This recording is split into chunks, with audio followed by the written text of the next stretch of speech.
Hello friends, I am Neha, prosthetist and orthotist. Patient Uzbekistan से है और आप देख सकते हैं बच्ची सीपी चाइल्ड है और पोस्चर काफ़ी डिस्टर्ब है। इस बच्ची का हमने पोस्चर कंट्रोल करने के लिए, करेक्शन के लिए एएफओ और डी रोटेशन स्ट्रैप लगाई है।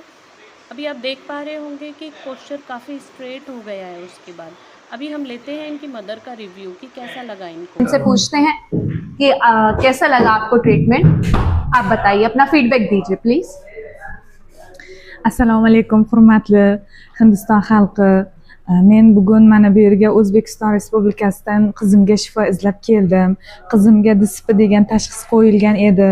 Buni o'zimizda Toshkentda rosa ko'p davolatdik, lekin foydasi bo'lmadi va bizlar Hindistonga olib keldik. Hindistonga kelib, Hasbi Hindiston klinikasida bizlar qizimni oyoqlariga oyoq kiyimlarini oldik va fizioterapiya ishlarini, mashg'ulotlarini davom ettirdik. Bizlar bundan juda xursandmiz va men bir oy davomida qizimning dardiga shifo oldim deb to'liq aytishim mumkin. Chunki bu yerda hammasi yaxshi.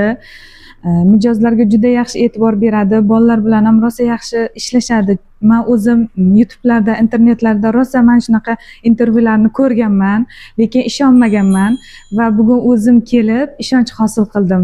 Menga juda yoqdi. Hurmatli ota-onalar, sizlarda ham shunaqa farzandlaringizda shunday muammolar bo'lsa, bemalol Hindistonga olib kelishlaringizni taklif qilaman.